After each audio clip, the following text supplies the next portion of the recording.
They say revenge is a dish best served cold. But what they don't tell you is that sometimes the sweetest revenge isn't about destruction. It's about reclaiming everything they tried to take from you. Empowerment. Remember, you are a powerful woman, so own it. My name is Sophie, and this is the story of how my husband tried to humiliate me at our family's annual lakeside gathering, only to discover that I had already dismantled his entire world, piece by piece. Before we move on, please like, share, and subscribe for more stories about taking back your power. It's an audience like you that keeps the stories coming, so hit that notification bell. You won't want to miss how this unfolds. 5 years. That's how long I spent building a life with Marcus. We met at a mutual friend's wedding. How ironic, right? He was charming, ambitious, the kind of man who could light up a room just by walking into it. When he proposed on a rainy Tuesday evening in our tiny apartment, getting down on one knee with a ring he'd saved for months to buy, I thought I had found my forever. The first year of marriage was magic. Marcus would leave little notes in my lunch bag. You're going to crush that presentation today, or can't wait to see your beautiful face tonight. We'd dance in the kitchen while cooking dinner, spinning around to old Motown songs, laughing when we stepped on each other's toes. He'd call me from work just to hear my voice. I remember thinking, this is what happiness feels like. But happiness can be as fragile as glass. The changes started small. Marcus began working later, sometimes not coming home until after midnight. Big project, he'd say, kissing my forehead without meeting my eyes. Just a few more weeks. Those weeks turned into months. He stopped asking about my day. When I'd try to tell him about work or a conversation with my mother, his eyes would glaze over. He'd nod in the right places, but I could tell he wasn't really listening. Marcus stopped laughing at my jokes. When I'd reach for his hand while watching television, he'd pull away. His phone was buzzing. He needed to check an email, anything to avoid my touch. Our bedroom became a cold, silent space. We'd lie on opposite sides of the bed, a canyon of distance between us. I'd stare at his back, watching him scroll through his phone, and wonder when I became so easy to ignore. Family dinners became solo affairs. My mother's 60th birthday? Can't make it, babe. Client meeting. Thanksgiving? Emergency at the office. Christmas Eve? I sat alone by the fireplace, watching the flames dance, wondering when I became so easy to leave behind. My best friend since college, Ethan, noticed before I was ready to admit it. We met for coffee one gray afternoon. The cafe smelled like cinnamon, but I felt cold inside. Sophie, when's the last time Marcus made you smile? Really smile? I opened my mouth to defend my marriage, but no words came. The silence answered for him. Something's wrong, Ethan said gently. You know that, don't you? I did. Deep down I knew, but admitting it felt like admitting failure. Then came the perfume. It wasn't mine, a heavy floral scent that clung to Marcus's collar, his car seats, even the jacket he left on our dining room chair. When I asked about it, he barely glanced up from his phone. Client. She's very affectionate. European thing. But Europeans don't leave lipstick stains on shirt collars. They don't leave long blonde hairs on suit jackets when your wife is a brunette. Marcus became a stranger living in my house. He changed all his passwords. Started locking his phone. Would smile at text messages but never at me. I became invisible in my own marriage. One evening in early December, I couldn't take it anymore. Marcus walked in wearing a new watch I'd never seen, smelling like that same perfume, his shirt wrinkled. Are you having an affair? He didn't even have the decency to look guilty. Marcus set down his briefcase and loosened his tie. Yes. Her name is Vanessa. She's everything you're not. Spontaneous, exciting, alive. She doesn't nag me about family dinners. She just gets me. The room tilted. What about our vows? What about everything we built? Sophie, be realistic. People grow apart. I've moved on. You should too. Just like that. 5 years reduced to people grow apart. I'm filing for divorce, he continued. Don't make this messy. Just sign the papers when they come. It'll be easier for everyone. He packed a bag that night and left without saying goodbye. The door closed with a soft click that sounded like the end of everything. I didn't sleep for 2 days. I lay in bed staring at the ceiling, replaying every moment, searching for signs I'd missed. When did he stop loving me? Was I really so terrible? But on the third day, something shifted. The sadness crystallized into something sharper, clearer. Determination. I called Ethan. I need your help. I want to know everything Marcus has been hiding. Through Ethan's connections in financial consulting, we started digging. What we found made my blood run cold. Marcus hadn't just been unfaithful. He'd been systematically stealing from our marriage. Our joint savings account? Nearly empty. Marcus had been transferring money in small increments to accounts I didn't know existed. $50,000 total. The investment portfolio we'd built together? Liquidated. Funds moved offshore to the Cayman Islands. Even the mountain cabin we'd bought as our forever retreat? He'd already contacted a realtor to sell it and pocket the profit. But the worst discovery came from Ethan's colleague, a forensic accountant named Patricia. Sophie, there's an account in your name, but you didn't open it. What? Marcus created it. He's been funneling money into it, money from questionable sources. Side deals, under-the-table payments, possibly embezzled funds. If anyone investigates, it all traces back to you. Your name, your social security number, your forged signature. The trap was perfect. Marcus would walk away clean and wealthy. I would face legal consequences for crimes I didn't commit. I could go to prison while he started fresh with Vanessa. He'd planned this for years. Meanwhile, my family was turning against me. Marcus had gotten to them first. My cousin texted, maybe if you'd been more supportive, he wouldn't have left. My aunt called to lecture me about letting go gracefully. Even my brother said, Marcus seems really happy with Vanessa. Maybe this is for the best. My mother was the worst. She invited Marcus and Vanessa to Sunday dinner and posted photos on Facebook. There was Marcus in my chair, laughing with my father. There was Vanessa, smiling at my mother like old friends. The caption read, "So wonderful to see Marcus happy again." Only Ethan stood by me. Let them think what they want. We're going to prove them all wrong. I spent 3 weeks planning. I met with Patricia 4 times, going over every detail.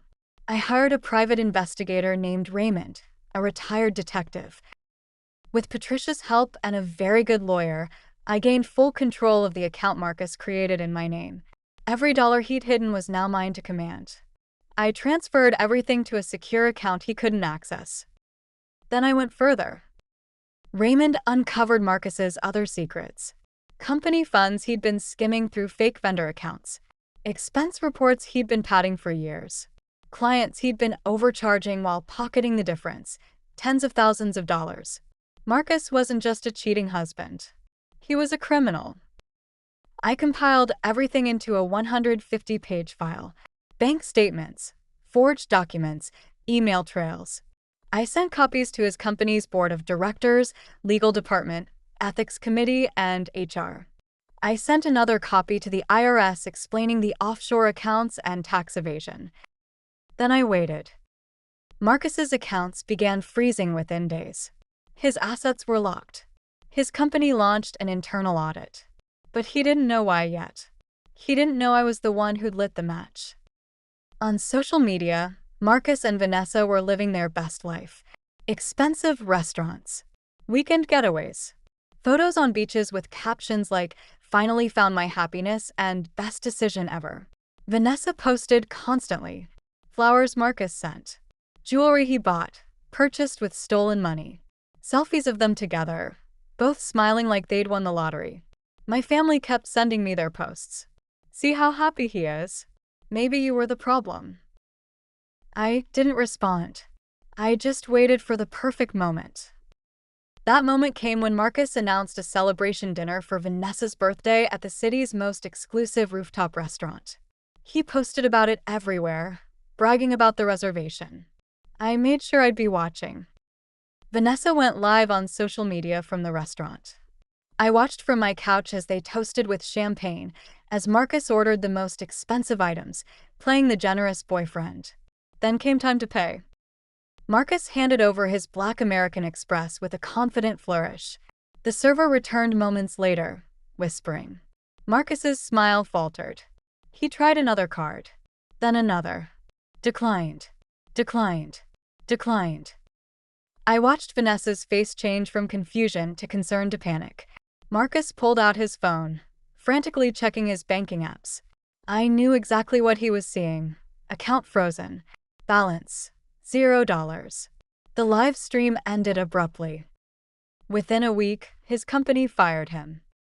The investigation revealed everything: embezzlement, fraud, lies. Criminal charges were filed. His professional reputation was destroyed. And Vanessa? She'd disappeared the moment the money did. But Marcus's real personality emerged under pressure. Friends told me he'd become cruel to Vanessa, blaming her for his problems, screaming at her in public, showing the ugly truth beneath his charm. She came to my house one afternoon, mascara streaked and broken. "I'm sorry," Vanessa whispered. I didn't know what kind of man he really was. I thought he loved me. I looked at this woman who'd helped destroy my marriage, who'd smiled while delivering my divorce papers. "You made your choice," I said calmly. "Now you know what it costs." I closed the door. My grandmother's annual charity gala was the social event of the season. Everyone who mattered would be there, including every family member who'd doubted me, who'd taken Marcus's side, who'd whispered I was the problem. I sent Marcus and Vanessa a personal invitation. Despite everything, family is important. I told Marcus over the phone, my voice sweet. "Let's show everyone we can be civil. I even have a gift for you both." Marcus's pride wouldn't let him refuse. He needed to prove he was still on top, still respected. The night of the gala, I wore a deep emerald dress and walked in with my head high. Ethan was by my side, steady as always. Marcus and Vanessa arrived looking strained. His suit was off the rack. Vanessa's smile was painted on fragile. After dinner, I stood and clinked my glass. The room fell silent. "I want to thank everyone for coming tonight. This year has taught me so much about resilience, truth, and family. And I have a very special gift for two people who changed my life forever." I gestured to Marcus and Vanessa, holding out an elegantly wrapped box.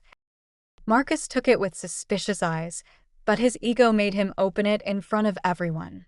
Inside were documents. Legal documents. Financial records. Property deeds.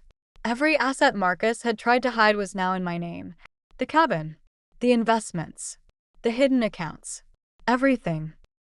The papers also detailed his fraud, his embezzlement, the criminal investigation. Every dirty secret laid bare. Marcus's face went white. His hands trembled as he flipped through page after page. Vanessa looked over his shoulder and gasped. "You said you had everything under control. You said she'd get nothing." "This is impossible," Marcus whispered. I leaned close enough that only they could hear. "You wanted me to be smart. I was." Vanessa screamed. "You've ruined everything." She shrieked at Marcus before storming out, heels clicking furiously across marble. Marcus sat frozen, holding the evidence of his downfall, humiliated in front of everyone he'd tried to impress. The whispers started immediately. Family members who doubted me now stared at Marcus with disgust. I walked away without looking back. Marcus came to my door 2 weeks later. Gone was the confident man who'd walked out of our marriage. He looked hollow, desperate. "Sophie, please. I've lost everything. My job, my reputation, my savings. I'm facing criminal charges. I need help. I need you to." I put my hand up for him to stop. "I already signed the divorce papers," I interrupted calmly. "It's final. Please just give me back something. The cabin or some of the money. I have nothing." I looked at this man who'd planned to leave me with nothing, who'd set me up to take the fall for his crimes, who'd humiliated me in front of my family. "You made sure I'd walk away with nothing," I said quietly. "You just didn't expect me to be smarter." He crumpled onto my front step, broken. I closed the door and didn't look back. Life has a funny way of starting over when you least expect it. The house Marcus once controlled became my sanctuary. I repainted every room, filled it with light and laughter, hosted gatherings where I finally felt like I belonged. My family came back, one by one, with apologies. My mother cried when she realized how wrong she'd been. My brother brought flowers. Even my cousin Jennifer sent a long letter explaining how Marcus had manipulated them all. I forgave them because holding on to anger would only poison my new beginning. I started a nonprofit helping women rebuild after financial abuse and betrayal.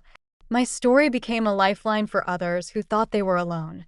I spoke at conferences, wrote articles, helped dozens of women recognize the warning signs I'd missed. The mountain cabin Marcus tried to sell? I kept it. Ethan and I spent weekends there, hiking the trails, sitting by the fire, talking about everything and nothing. He never pushed for more than friendship, and I appreciated that. I needed time to heal, to rediscover who I was outside of being Marcus's wife. One afternoon, we sat by the lake watching the sunset paint the sky in shades of orange and pink. "Do you ever regret how it all happened?" Ethan asked. I thought about it. No. I regret the pain, but not the outcome.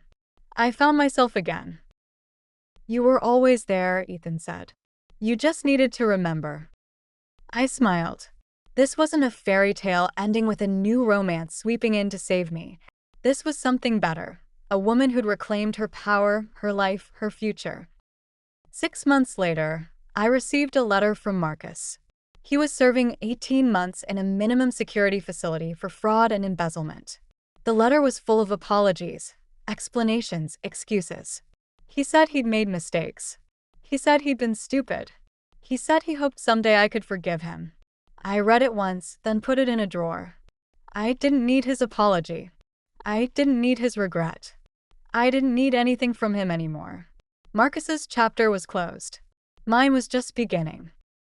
I sold the house we'd shared, too many ghosts, too many memories, and bought a beautiful brownstone in the city with tall windows and a garden. I adopted a rescue dog named Luna who followed me everywhere. I took up painting, something I'd always wanted to do but never had time for when I was trying to be the perfect wife. Ethan helped me move in, carrying boxes and assembling furniture. As we stood in my new living room surrounded by unpacked boxes and possibility, he raised a glass of wine. "To new beginnings," he said. "To new beginnings," I echoed. And for the first time in years, I felt truly free. The woman who'd begged Marcus to stay was gone. The woman who'd believed his lies and made excuses for his behavior had disappeared. In her place was someone stronger, wiser, unbreakable. I learned that revenge isn't always about destruction. Sometimes it's about taking back what's yours. Sometimes it's about standing up and refusing to be a victim. Sometimes it's about being smart enough to turn someone's trap into your triumph. Marcus wanted me to be smart. I was smarter than he ever imagined. One evening at the cabin months later, I said suddenly, "I'm ready." Ethan turned to me. "Ready for what?" "For this. For us. For whatever comes next." He studied my face in the dim light. "Are you sure?" "I'm sure," I said. "You've been patient and kind in everything Marcus wasn't. You see me, really see me, not just as an accessory or a convenience, but as a person. And I think I've been falling in love with you for a while now. I was just too scared to admit it." Ethan reached over and took my hand. "I don't want to be your revenge against Marcus. I don't want to be the guy who helped you get back at your ex." "You're not," I said firmly. "Marcus is the past. You're the future. There's a difference." He leaned in slowly, giving me time to pull away if I wanted to. I didn't. When his lips met mine, it felt nothing like kissing Marcus. It felt like coming home. 2 years later, I stood in that same cabin, wearing a simple white dress, surrounded by the people who truly mattered. My mother was crying happy tears. My brother was grinning. My sister was holding Luna's leash, keeping her from jumping on the guests. And Ethan was standing at the end of the aisle looking at me like I was the only person in the world. This time when I said, "I do," I meant it with every fiber of my being. This time, I wasn't marrying potential or charm or the idea of what someone could be. I was marrying a man who'd proven his love through actions, not just words. As we danced at the reception, Ethan whispered in my ear, "Thank you for giving me a chance." "Thank you for waiting," I whispered back. Someone asked me once if I ever regretted what I did to Marcus. If I felt guilty about destroying his life. I don't. Marcus destroyed his own life through his choices.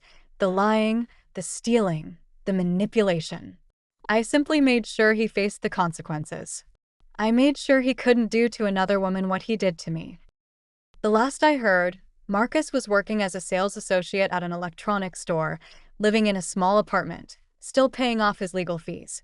Vanessa had moved to another state and was thriving in her new career. My family had learned a valuable lesson about believing someone's version of events without question. And me? I was living a life I'd built from the ground up. A life filled with purpose, love, and genuine happiness. Sometimes people ask me what the moral of my story is. What lesson should others take from what happened to me? I always tell them the same thing. Know your worth. Protect yourself. Trust your instincts. And remember that the best revenge isn't destroying someone else. It's building a life so beautiful that you forget they ever had the power to hurt you. Marcus wanted me to be smart. I was. But not in the way he expected. I was smart enough to fight back. Smart enough to protect myself. Smart enough to turn his trap into my triumph. And smart enough to know that my story didn't end when he walked out the door. It was just beginning. If you like our videos, please like, share, and subscribe for more powerful stories about taking back your power and rewriting your own ending. And here's another video suggestion.